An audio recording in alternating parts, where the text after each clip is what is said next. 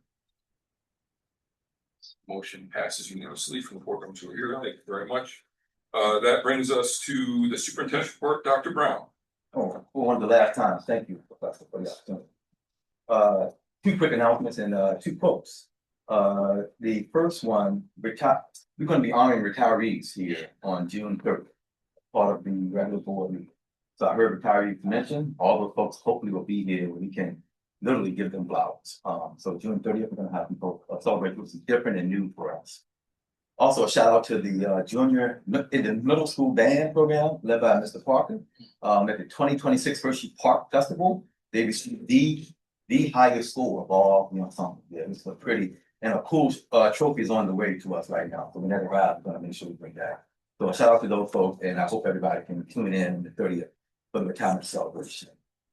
And then these two quotes, and I've shared these two quotes in this meeting in the past, and you know them well. This first one.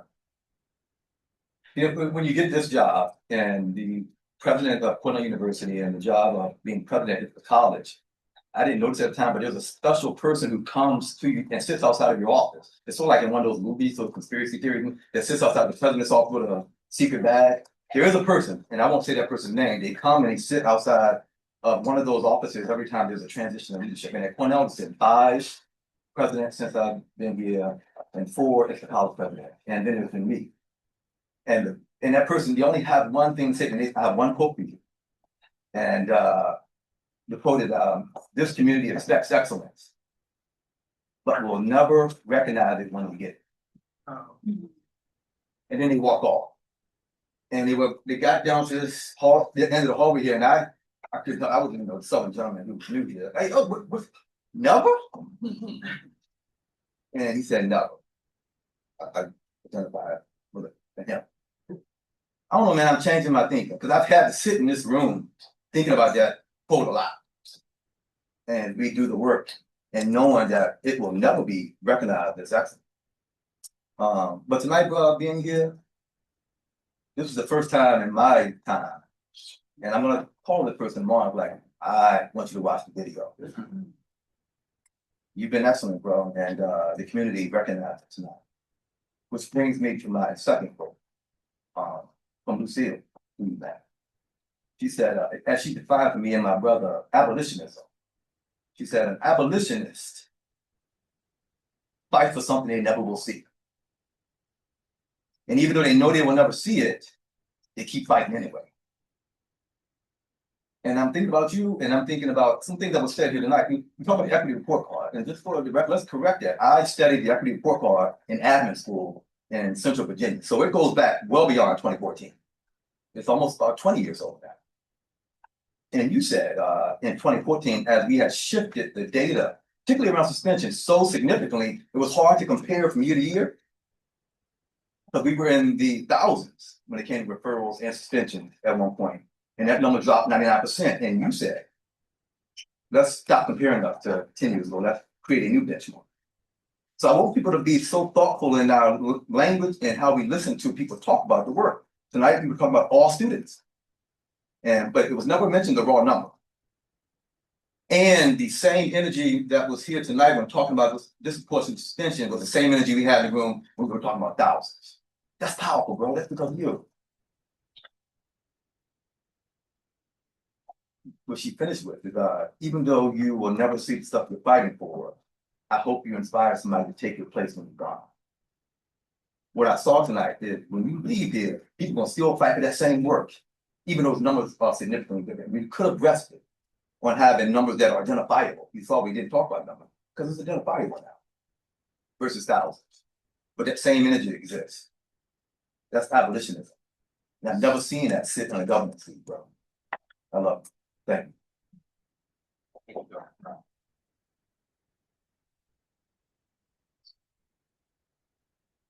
Folks who know me know that I love silence. That'll bring us on to our next agenda item, district business, and we have agenda item 9.1, which is a resolution to adopt the Ithaca City School District Climate Action Plan, and we will entertain motions and then engage in discussion. I move to approve the resolution adopting the Ithaca City School District Climate Action. Second. Moved by Adam, second by Jacob. Discussion, conversation, questions, debates. The motion in board doc says revise climate action plan. But our paper copy, it doesn't have revise. Because it was brought forth a couple weeks ago. Well, it's a revision from the original one that was adopted last year. That was not adopted last year, My apologies. right? That was. Presented. Presented Yeah, last presented. year. Other questions, comments? I'll go out and say I'm in full support of the revised climate action plan. I'm in full support of the work of board members who helped sit on that committee.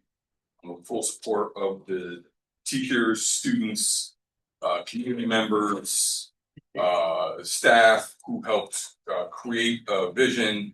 And I hope folks understood when I said we should have a climate action plan advisory council, that the goal was trying to think about how we implement the plan, as well as how we have a blueprint for what to take place.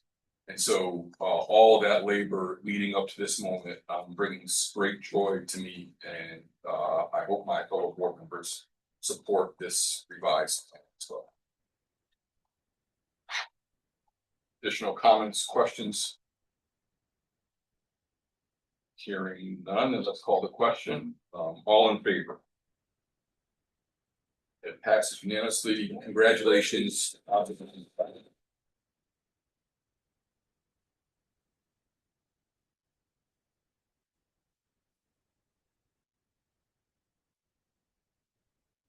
As you all know, the work now begins. Fantastic.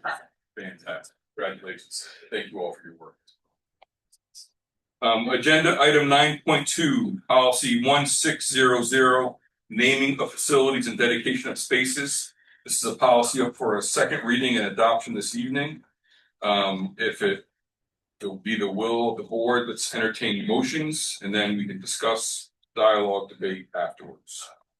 I move to approve the resolution for the second reading and adoption of the draft policy titled 1600, naming of facilities and dedication of spaces. Moved by Adam, second by Jacob. Questions, conversation, debates, clarifications, dialogue, etc. The legal mandate, is that still in committee or? What's the legal mandate? Like that there's to prohibit the naming of a facility after a current public office. That is still in the. Let's try to stay.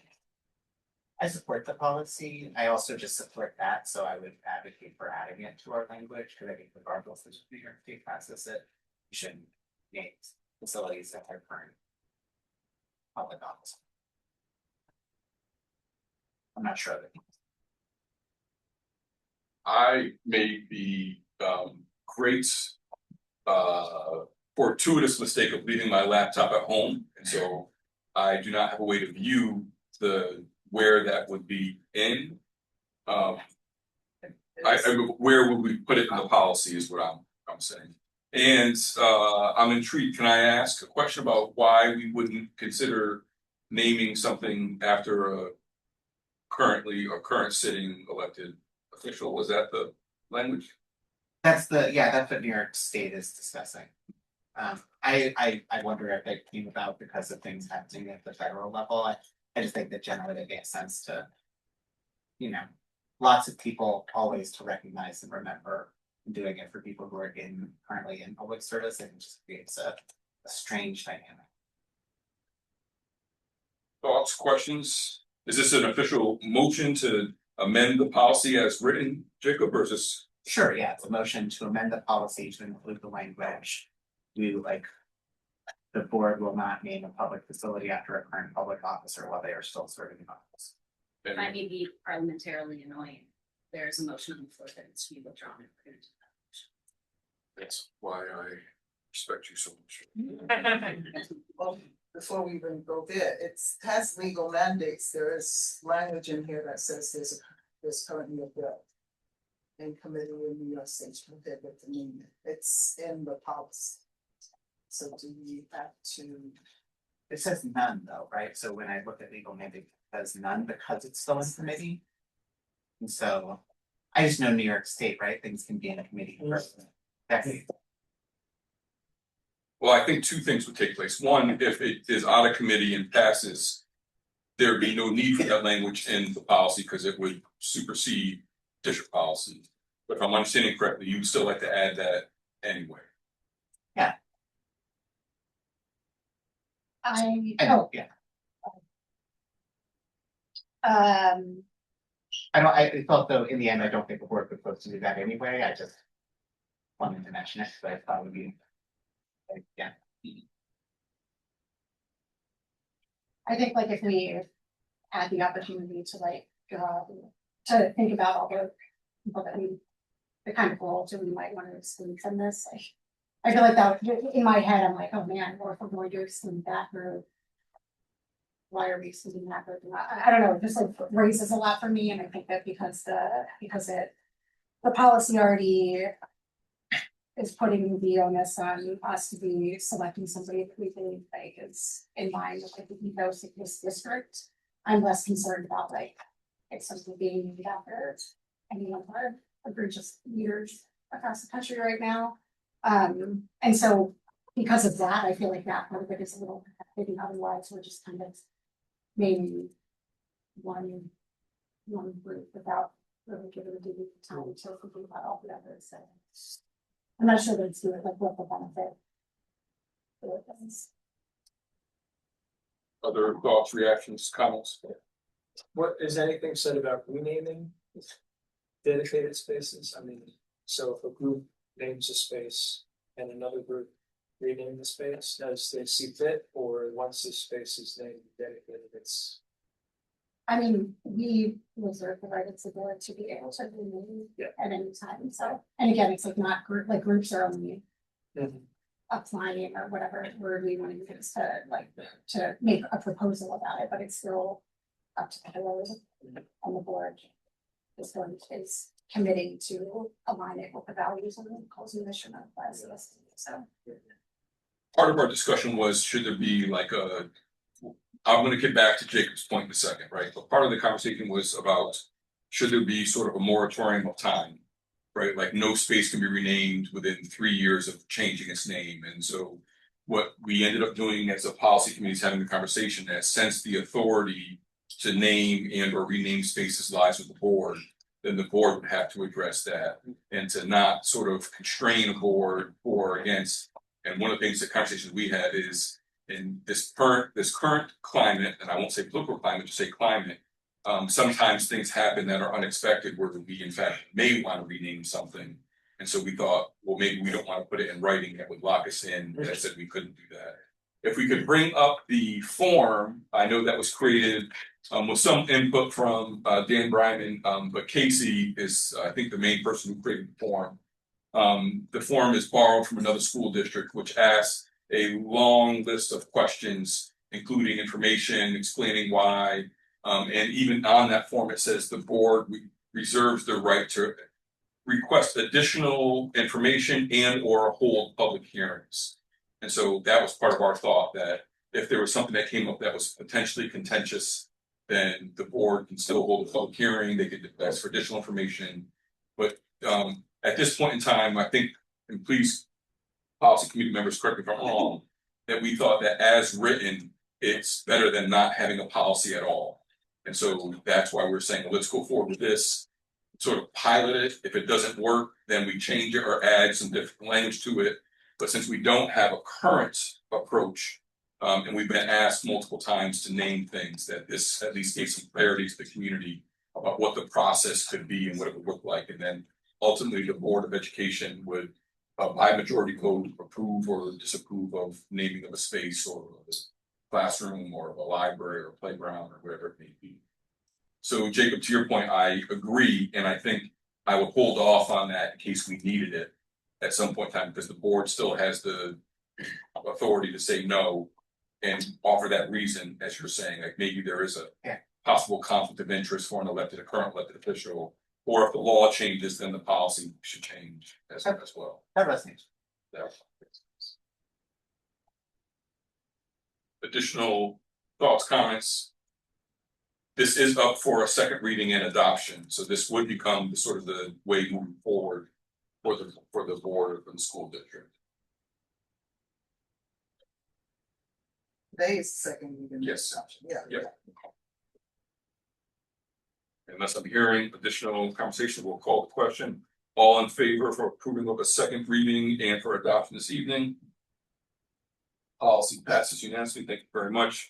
That brings us to agenda item 9.3, which is policy 2111.1, school visits by school board members. I know that we received an email, so I don't know if we want to entertain. Well, let's entertain motions because it could be any motion. Move to approve the resolution for the second reading and adoption of the draft policy title 2111.1, school visits by board members. Moved by Adam, second by Jacob. Discussion, debate, questions, conversations. Yeah, I could start. I have a few concerns about this policy. There's just a few parts of language that I would like to see different. Partially in response to some communication I got from the community. One part of the language says any questions, observations, or concerns shall be communicated with the superintendent or designee.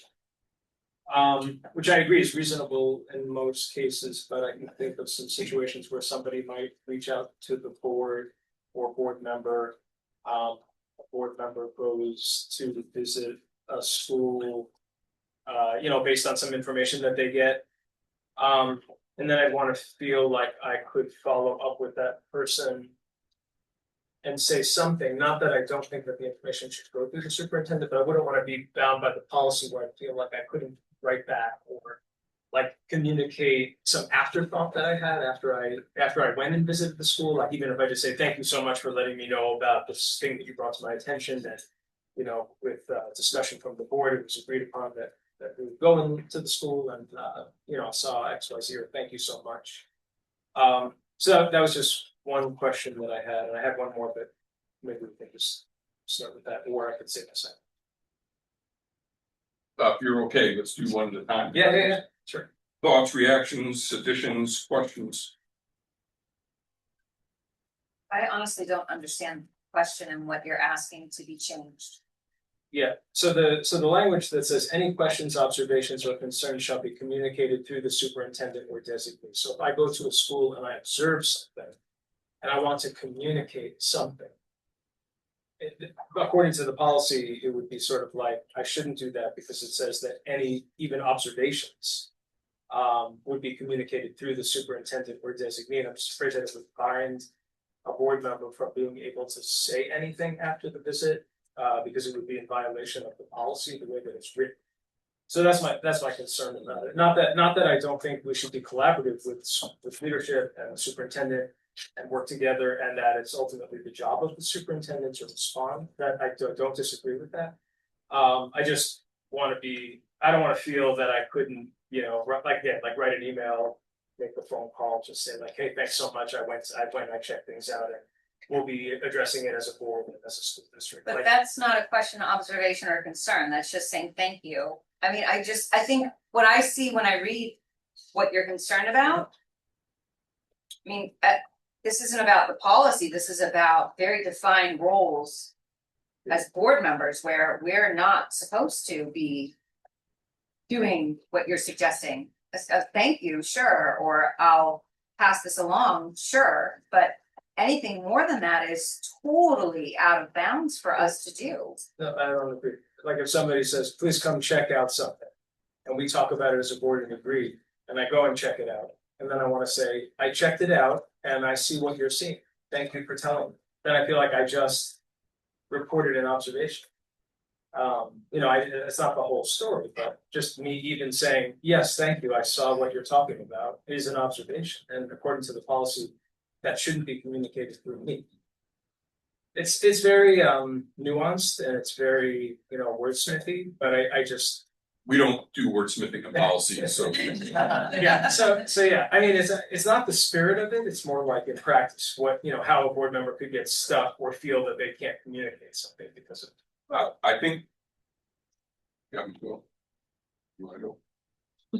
I think that part of that statement is to make sure that the board is in compliance with contractual language, which states that if there is ever a concern regarding a couple of folks, that there's a particular line of communication that must be observed. And so the idea wasn't stopping board members from engaging in those dialogues or conversations. It was in some regards trying to say, let's make sure that that we're in line with what our contractual language is, particularly with the superintendent and or central office and other folks, including some bargaining units as well. Yeah. Out of curiosity, the contract language that you're referring to, is that for observations, questions, and concern? I guess my understanding was that it was for concerns specifically. So I guess I understand the language around concerns, but not so much questions or observations. So yes, and right. So yes, it's clearly about concerns, but there are other parts of the language as well. What would be the reason not? This is just a question. What would be the reason not to go to the superintendent if there's questions? Who would we be getting information from? Oh, yeah, no, I think it would, so like I would just reword it like any questions, observations, or concerns shall be communicated in collaboration with the superintendent or designee, in that the superintendent would certainly be included, or the designee would certainly be included, but that the observer, you know, was also free to say some words about it without feeling stuck. Absolutely. I want to go on record and say, and maybe this is me speaking for you, you don't like this policy. You want nothing to do with this policy, right? At least that's the conversation we've had. And so this is something that's come up in other places. I want to make sure we say that. Adam, to your point, I have no objection to that language that you just said. The idea is to keep lines of communication open. And so the idea of in collaboration with the superintendent or designee seems perfectly, again, the goal is not to stop dialogue. Sure. The goal is to make sure that we're clearly articulating what a process is. Again, want nothing to do with this policy. And I've had to counsel 4 of my colleagues in 4 different states this last week on a similar policy shift or change just like this. And I will suggest to the board to consult legal counsel. Because what we're talking about is there's case law all around it. And the case law actually speaks to doing the exact opposite of what you're suggesting, Dr. Campbell. This is bigger than me, bigger than any superintendent. There's case law about what board can and are allowed to talk about with staff. And that's in protection of the board members, way more so than the administrator. And to that point, I will say legal counsel has vetted this policy. There has been conversation with legal counsel about this. And in fact, their response back to us is that the policy language isn't strong enough. That came back to us. Came back to me. And currently, we do not have a policy, correct? That is correct. So I'm just curious, in the absence of that policy, what does that mean? It means we continually violate people's contracts. Okay. And that's my question. And we have gone against what our legal counsel has recommended board members to do. And fairly sure, and I think, I don't think. We received communication about this, is all I'm gonna say. All board members have received that communication. So with all that being said, I mean, so where does this leave us? With point number 1. To see the change, but I don't know what other people. I mean, it sounds like if we're talking about legal implications, and clearly our counsel feels like there should be additional language. If there's a concern, I think that's something that should be brought up. And I don't think that this is one of those things that we should rush. It's not like we're, bound to do this by a certain date. So if we're going to do it, we should do it right. I think we take another month and bring up the concerns of council. That's just my personal opinion.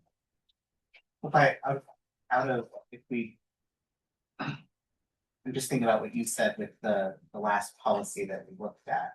Like, we can revise a policy at any point. So wouldn't it be beneficial to have a moderately legally viable policy than no policy at all? That would be my recommendation, Jacob, which would be that we can always change the policy at any point in time. Again, council has looked at this policy. And if you go scroll to the bottom, if I can ask you, Emily, there are additional examples of the policy through multiple school districts, including NISBA's own language, which again is a little bit more strict than what we've done. I've made mention this before, so I'm appreciative of the time. We've also been talking about this for 6 months. So at some point in time, from my perspective, we have to move a policy forward. Some school districts require a majority vote of the board for a single board member to visit a school in their official board capacity. We should be very clear about that. You're going to see your child's production, you're visiting, you're doing whatever, that's vastly different. If you're going as a board member, that's what this policy is trying to address. Some school districts recommend that people have a background check. They go that route as well.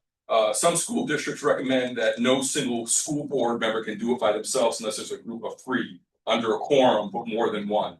And so if you go through and read the variety of them, people may not always agree with all the language and all that's there. My recommendation would be that we move forward with a policy that's been vetted by legal counsel. If there are some slight language changes, then we can consider those. And at any point in time, any member of the board can always change a policy at any point in time. But this has been something we've been discussing for months. And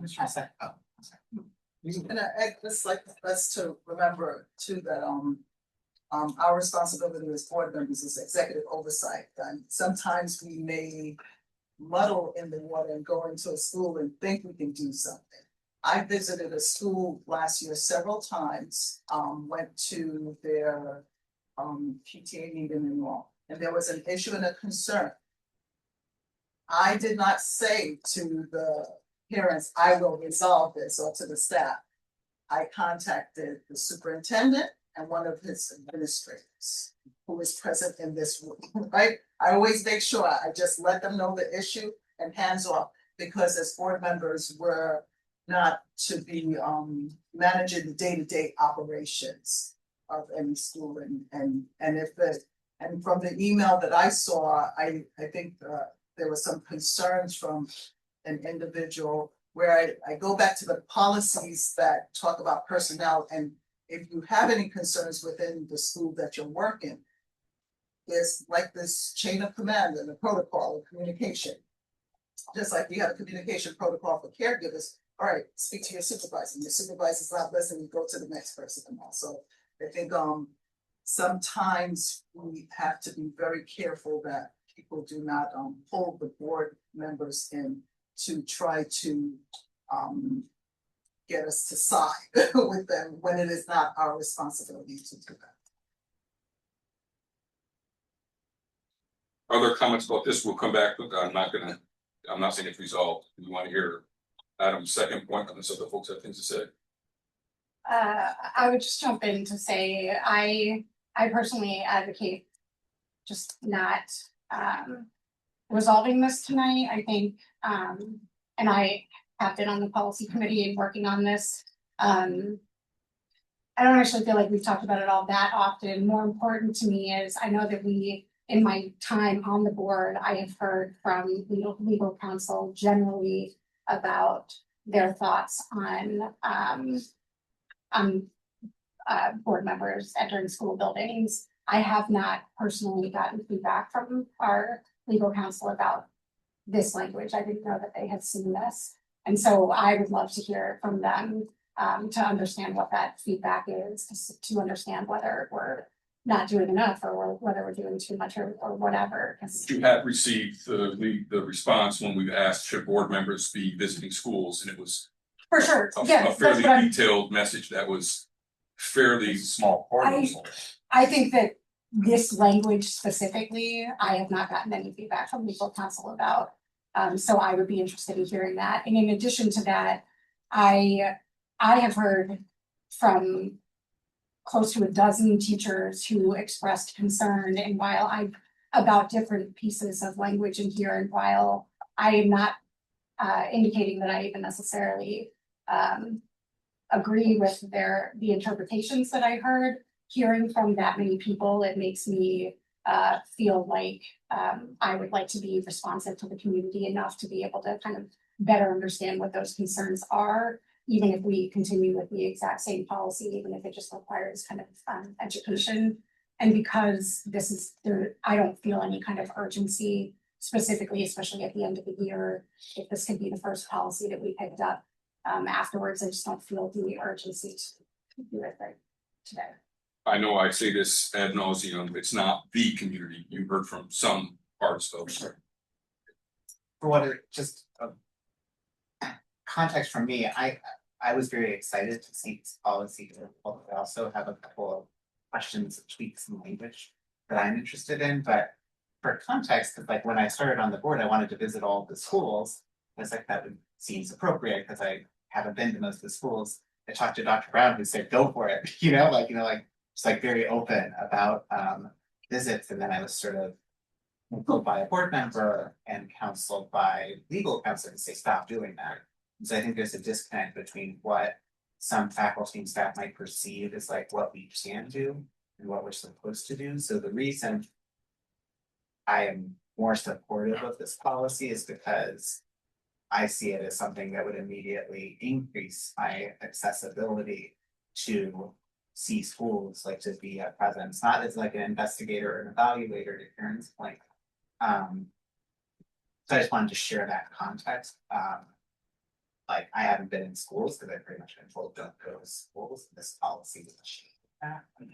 You can name me at this point in time. I was the board member that counseled not to do that. Maybe I'm one of the board members that counseled. No, you were the, I didn't, it was a private conversation between us. I didn't want to. No, I'm perfectly fine, Jacob. And it was going off of, again, the legal counsel that we received. So I understand Emily's point. I am still in favor of passing a policy tonight, and the first thing the next policy committee can do is change it if they feel that the language is not in tune. But I do think it provides a pathway as opposed to a lack of process, which has prevented board members from visiting schools. That actually hasn't prevented, right? We've been finding some other workarounds, be it through construction hours or whatever it may be.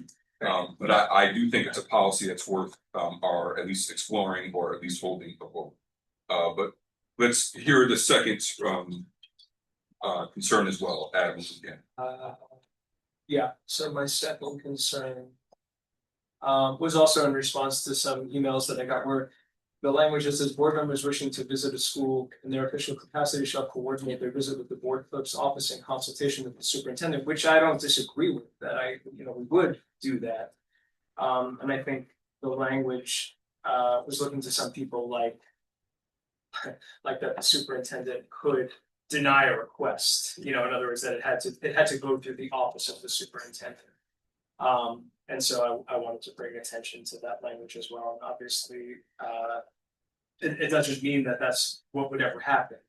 But the language is such that it's in consultation with the superintendent, which again, it would be a consultation with the superintendent because nobody would be going in. But I'm surprised, I guess I feel like there's language about the superintendent, but there's not really language about the board, in the sense of, it's not in consultation with the board, it's in consultation with the superintendent. So just going back to what you were saying about the way other policies are written, and I don't have all the answers to it, but that was just a part of the policy that I had a question about the wording about, and that others did as well. So I was just bringing that up tonight. Would it change if number one said rather than a request for a visit, but plans for a visit? I was going to say, so it's not necessarily a request. I mean, I think the expectation is that it'd be granted. No superintendent would. A superintendent would be foolish to be like, no, you can't go to school, right? Of course. But I understand the way in which it's written. That may seem like there's an opportunity to say no, and that's not the intent of it. The intentional is logistical. Well, there can be an opportunity to say no. Let's say the superintendent is aware of a school that they're doing testing or something's happening, right? Now we don't have that schedule, but yet the superintendent of schools has that schedule. Therefore, that individual has a right to say not this week, nothing to do. I agree with that too. That in so that's why, like in did you change your consultation with the word? So a consultation with the superintendent. It's like because we shouldn't take the ownership on ourselves just discuss as a board, but because the superintendent reports to the board, so the superintendent has their tentacles out on there. It should be. Not tentacles. I think we can wait until school picks up, because I don't know if anyone on the board is planning on going to schools in the next couple of months to like do any of these things, but like, it's like we're solving a problem that doesn't exist. What this does is provide guardrails for the future. So to me, it's like, if you're gonna provide the guardrails, do it right. I don't see the harm in waiting, and I also feel like once you pass a policy, likelihood of like picking it back up and changing it, I think is a lot more difficult than tabling it and then finishing the job. That's just personal. Yeah, and obviously I have a difference of opinion that I received one email from folks, we all have different networks, different connections. This has been, again, been discussed multiple times, so to raise these concerns now at a second reading when we've already made some changes, I'm in support of moving forward, at least with a vote, and see where the votes land. I mean, you provided new information, like saying that Kate reviewed this and that she has concerns about it. That to me is like, No concerns. I did not say that there's not enough strong language. Kate would like us to use the official NISBA language, which would require, again, a majority vote.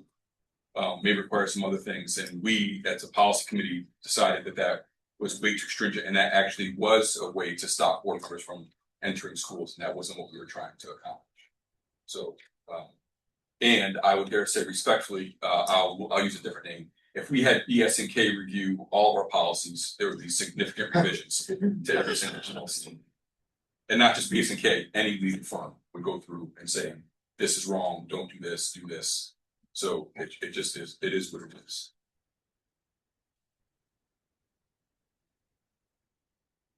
Additional comments, questions?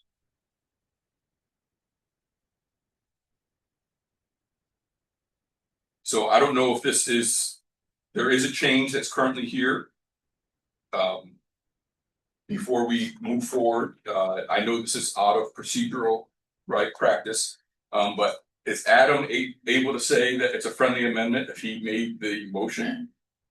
You could amend his motion to be, motion to approve it as revised instead of as presented.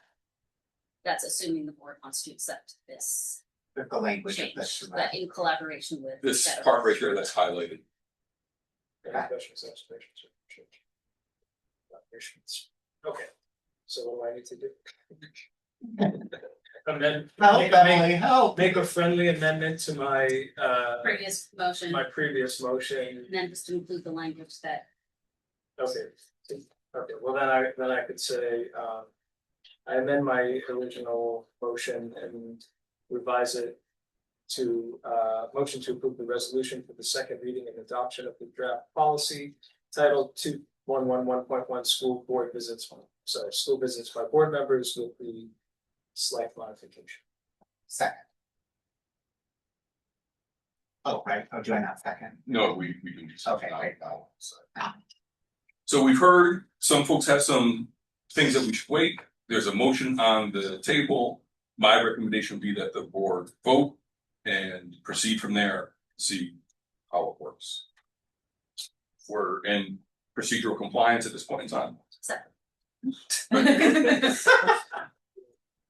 I think next year you're all getting the full Robert's rule, not the abridged version. Additional comments, questions? Yes, please.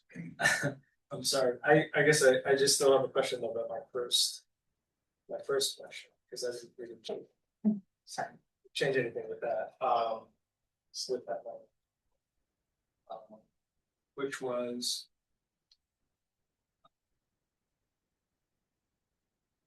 So. The revised motion that you just made, I thought was partially addressing your first question. We did not address your second question. I could be off about that.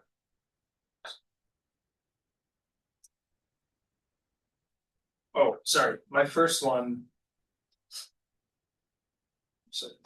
Sorry, right, in collaboration through the student, that's right, it didn't address the second, okay, fine.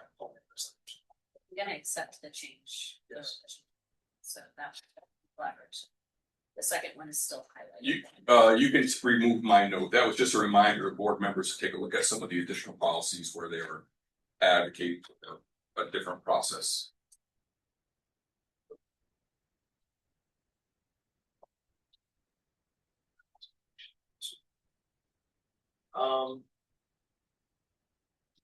My first one was any questions, observations, or concerns shall be communicated in collaboration with.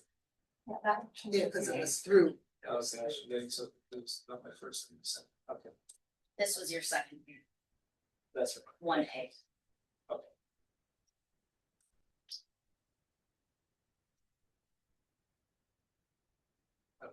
Well, I don't know. I'm flummoxed by my own.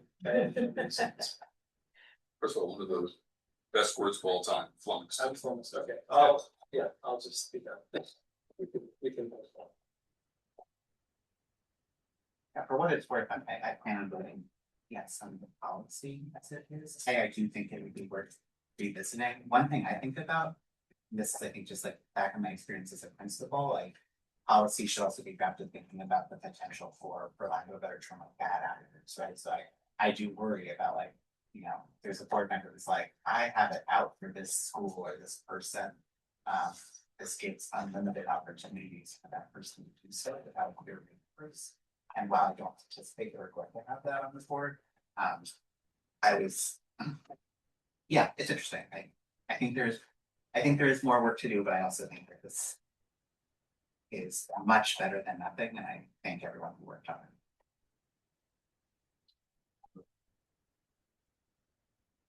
I'm gonna call the question.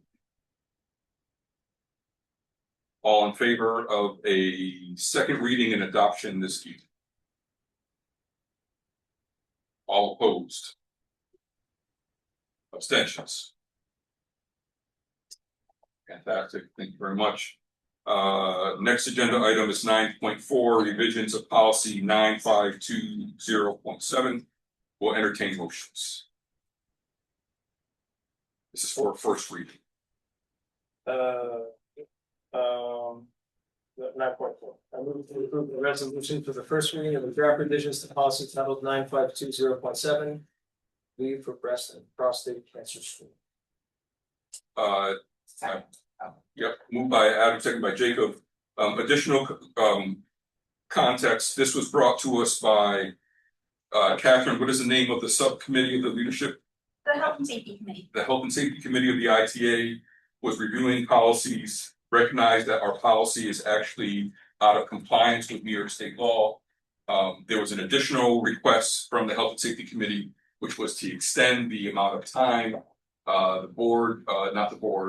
Emily Tracy Arm went through and made sure our policy is in keeping with New York State law at this point in time, changing names, removing, the gender notion of what the policy was.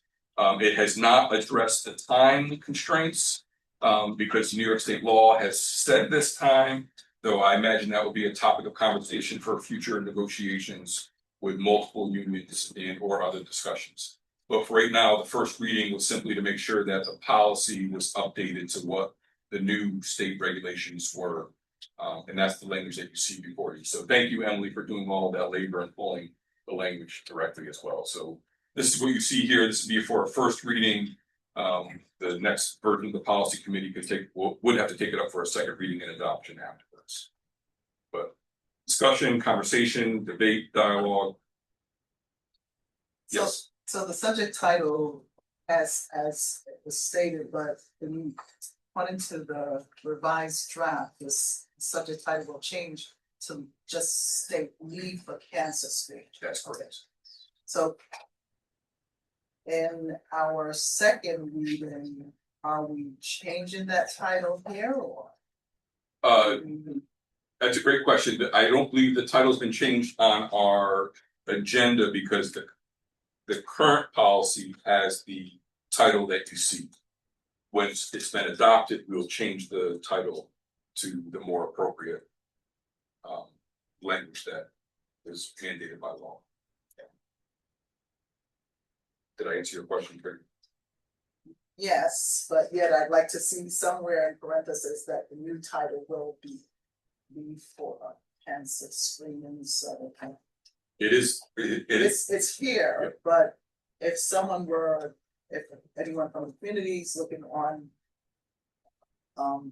our agenda without linking,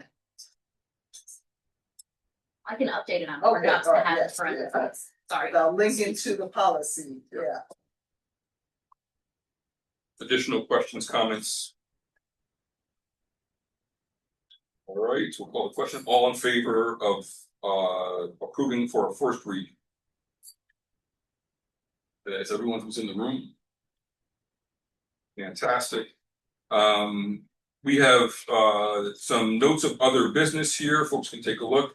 There's a lot happening. We have graduation ceremonies, we have moving up ceremonies. We have a retirement thing that's taking place on June 30th. And so please come out and support our young people as we celebrate their end of the year. You can see all the dates that are listed here as well. At this point in time, we'll entertain motions, but the board anticipates going into the executive session. So let's entertain motions. And I may want to add one before we do. I want to add a section that talks about the discussed matters regarding students, if anyone is willing to know that. It is, thank you very much. Yep. Is that connected to? Yes. Okay. So the language is accurate as listed here. Oh, I can read it. I did all, okay. Motion that the board enter into executive session pursuant to New York Public Officers Law 105(1)A, E, and F to discuss matters leading to the appointment, employment, promotion, demotion, discipline, suspension, dismissal, or removal of particular persons, including and their eligibility of specific facilities, collective bargaining negotiation, including Article 14 of the Service Law, and matters made confidential by federal and state law, including information relating to an identifiable student protected for disclosure under the Family Educational Rights and Privacy Act. Before we get a second, can I add a friendly amendment and also as well as the superintendent evaluation? Yeah, yes. Can we get a second? Second by Madeline. Question, debate, conversation. All in favor? This will conclude the business meeting of the board this evening. We'll come back simply to close the meeting, but no other additional work items of this type will be addressed. Yeah. Want it. Yeah. So what? You're gonna.